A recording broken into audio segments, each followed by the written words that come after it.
Okay, so let's go with this Saturday. Yeah, no. Oh my god. Journal. Some people love it, some people may be sleeping to the idea. But in this video, I'll be showcasing my experiences with journaling for 4 years, along with going through some of my older journal entries blind. But before I begin the video, I hope to also inspire you guys to start journaling. It's super fun, it's super easy, and just quickly, here's a quick list of things you might need to do before you start journaling. Hey, yo! Anyone can journal. And not to brag, but I might just be overqualified myself, see what I'm saying? So without further ado, let's get straight into the video. So I started my journal in grade 11 on a digital platform called Notion. And looking at the platform, it looks nothing like an actual journal. So the whole idea of this Notion was to give myself daily updates to keep track of my daily tasks, to keep track of my weekly goals, daily habits I want to do, and that sort of thing. And it was part of a program called TKS, and they helped us develop this sort of structure to keep our tasks in mind. But I'll go over the journal part since that's what this video will be about. So there's only 2 sections that we need to worry about, which is what did I do the following day? That's the whole journaling aspect. And then the bottom part, how do I feel today? Which kind of builds on to what did I do today? And we'll see later when I develop my journal. But really, how it started out was I first had a couple bullet points. I just read a bunch of random stuff I did during the day, and it's 3 words, some of them, like, oh, what is this? Finish my newsletter? Yeah, that's all I did really. And I continued doing that for a bunch of other random events that would happen. It was really cool. And then when I go down to how do I feel today, I would have how I'm feeling. Oh, no, I was not feeling this Thursday. But it'd just be one small sentence on whatever I was feeling then. And then it would change depending on how I was writing stuff. So yeah, that's pretty much how I started my journal out. And over the years, it definitely got a lot better, I'd say. I started improving more over time, and I added new features into my journal. My journal's definitely changed a lot too.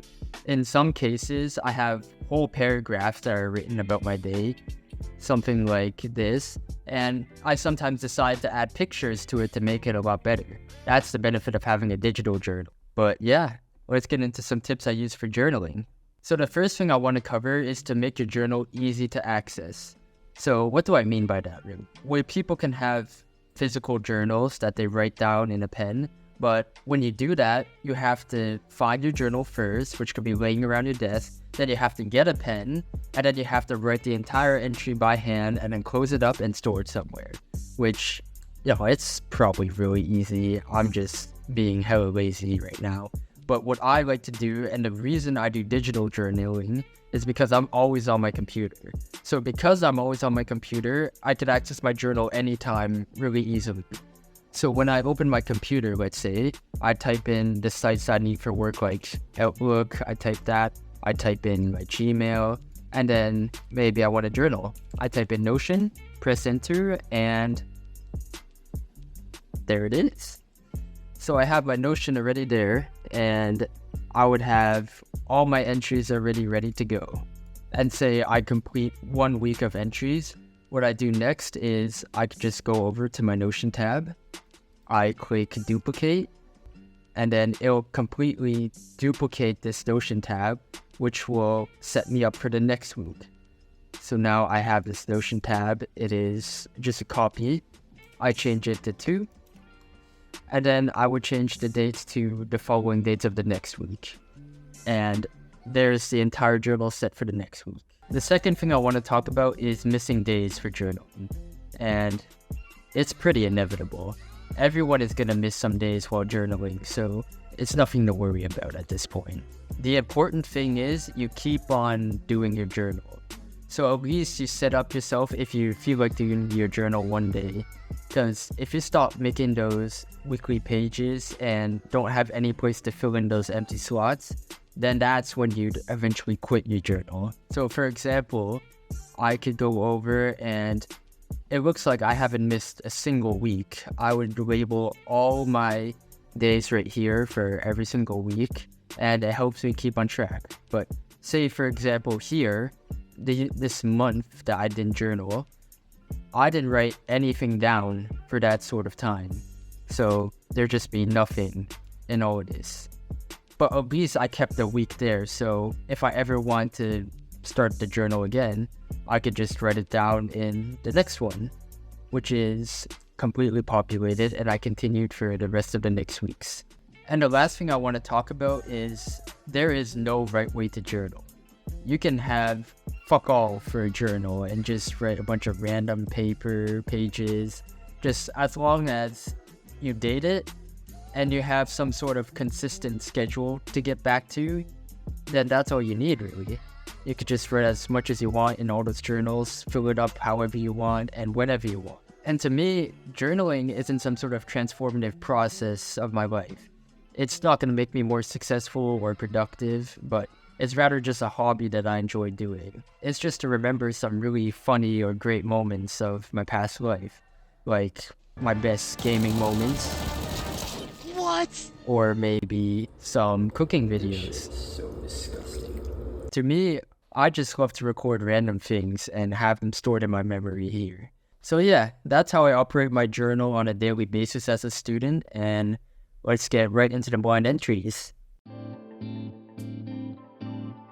Okay, let's choose a week that's within high school. High school wasn't too bad for me, but I think everyone has their horrible moments in high school. Okay, so let's go with this Saturday. Yeah, no. Oh! I already know this one. We have this thing in TKS called the Discomfort Challenge, which is to get out of your shell and try doing something completely weird, cringy, just all of that stuff. So it just happened to be the day that I did this Discomfort Challenge with my sister, mind you. Like, it's over for both of us. Like, let's look at this.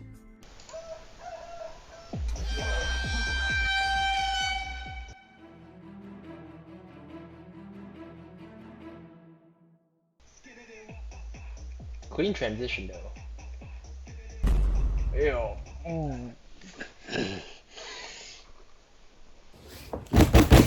Because unfortunately, I got my midterm marks back in with 78. You know, I would have taken that now.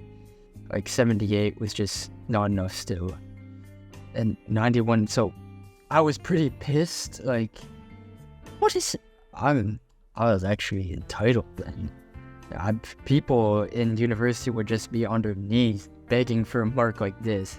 For me, I was matching Ready Player One, but instead of keys I had to collect, I was examining questions for my chemistry test. And the more equations I knew, the more powerful I became. It was valuable to know them.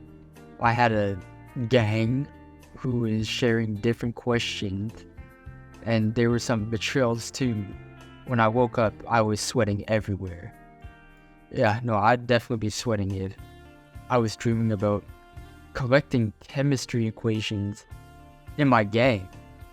Oh, I was just too often in the Chipmunks soundtrack on Spotify. I did so nostalgic. I can't even lie. Mom said something I might get taken advantage of, which unfortunately is true too. Like, yeah, even though it's my personality and I don't like that very much. Well, that's yeah, I don't like that very much either. Well, Mom says something. How is she not? That's actually good advice, really. Yeah, you don't want to be taken advantage of. I made it in time for the lady and asked, why do you want to work at Farm Boy? Name some co-op experience or initiatives. Should like it, dislike it. Oh, fuck, why did I even apply to Farm Boy in the first place? That's the first question I should ask myself. Oh, right, there's this conflict.